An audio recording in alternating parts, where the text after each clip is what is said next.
Greetings, friends. This is Tony from Historic American Homes. Today we're going to explore the Tayloe Office in Williamsburg, Virginia. I'll start by reading a bit from a blog I wrote a few years back. You'll find a link to it in the description. You'll also find a link to my eBay store should you be interested in purchasing printed copies of some of the drawings we'll be looking at in a moment. After reading the blog post, we'll take a quick look around the neighborhood using Google Earth. It's quite a charming place. Here goes. Among the outbuildings typically surrounding a Colonial Williamsburg home, offices are not uncommon. However, the Tayloe Office, with its ogee-shaped roof and curved vaulted ceiling inside, is unique and beautiful. Built sometime in the 18th century, it was later remodeled to include a small bath and kitchenette. In the 19th century, it was moved to its present location. The ogee roof is certainly not a common feature in colonial architecture, but it is not without precedent. The Elizabethan-era Montacute House in Somerset, Great Britain, would have been known to many at the time. It is famous partly for its pair of garden pavilions with ogee roofs. The framing of ogee roofs was also included in popular architectural treatises from the 18th through the 20th centuries. Books such as Radford's Cyclopedia gave builders, even in relatively remote frontier locations, access to the latest stylistic and technical ideas.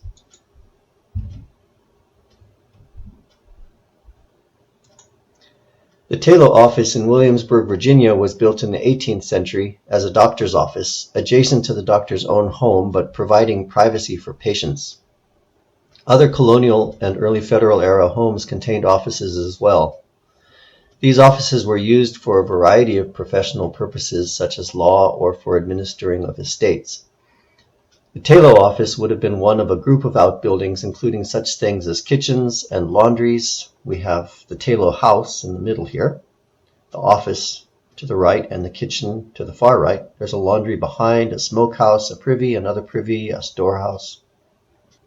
The office originally was a single room. During its 1950s restoration, it was divided up inside to provide a bath and kitchen, a full living space suitable for a guest.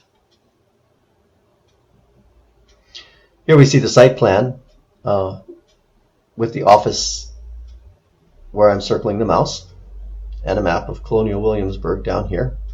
The house is on East Nicholson Street, 112 East Nicholson, if I remember correctly.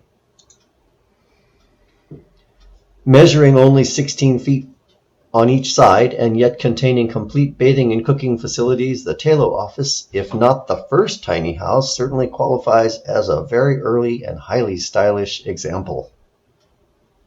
The drawings above are snippets from a beautiful set of drawings that was prepared by Historic American Building Survey in 1978. The high-quality reprints of the full drawing set are available at my eBay store, link in the description. So here you see, let me see if I can zoom in a little bit.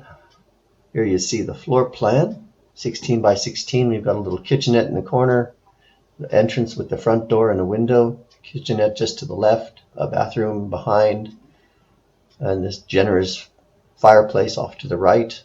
Some of the fun things I like about it, I love this finial at the top of the roof. Here we have the ogee roof and the finial on top. And then we've got this beautiful brick chimney, and here's something that you don't see so much anymore, but in those days when they would build a chimney, the fireplace is in this portion of it, and then the chimney is actually freestanding, separate from the roof framing of the house. I think that was partly done to avoid the risk of fire to the roof framing. Should the chimney ever get a crack, the sparks from inside the chimney would not get into the attic that way. And here is the third sheet in the drawing set. We see the fireplace here with the chimney rising to the right and an elevation from the inside showing how the fireplace appears inside the room. We don't have a full section in this drawing set that shows the full ceiling line, but this section here suggests that the ceiling is not just a flat ceiling. It does seem to follow something of the curve of the roof. So that's the Tayloe Office, and in a moment we will go onto Google Earth and take a look around the neighborhood. So here we are looking at Colonial Williamsburg, bird's eye view, Google Earth. At the left we have The College of William and Mary, the so-called Wren building, designed by Sir Christopher Wren, who built so many beautiful churches in London. And next to it, the Brafferton, one of my most favorite buildings. Let's take a quick peek at the Brafferton. I'm happy to say I have drawings for the Brafferton in my eBay store.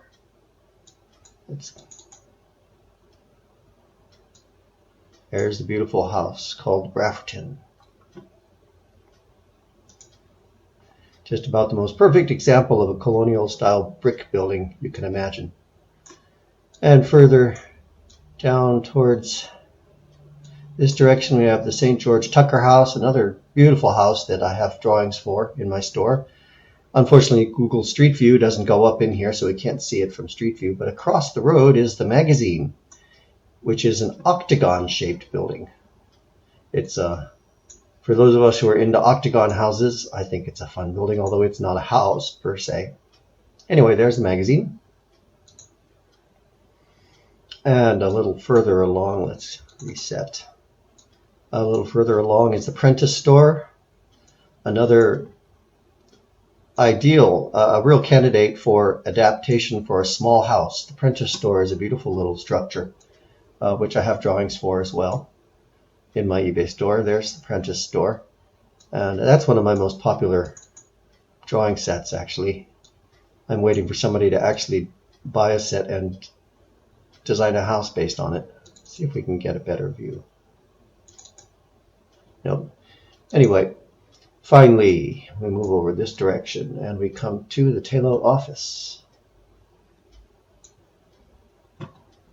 Here it is in its natural environment. It was actually located somewhere else in Colonial Williamsburg originally, and it was moved, I think, in the beginning of the 19th century. I'm not sure where the old location was, but here it fits in really nicely. This is the Talo house here, and the kitchen on this side, and the office in between, and a storage room, a storage building off to the back. There are a couple of privies behind, but there's the office.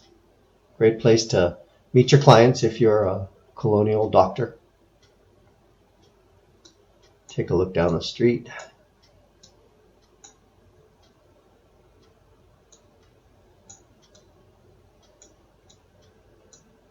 Looks like they're hard at work over here.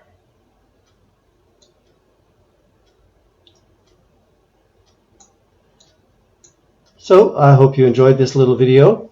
Please do subscribe if you want to hear more of these sorts of things, and click the like button, share it with your friends.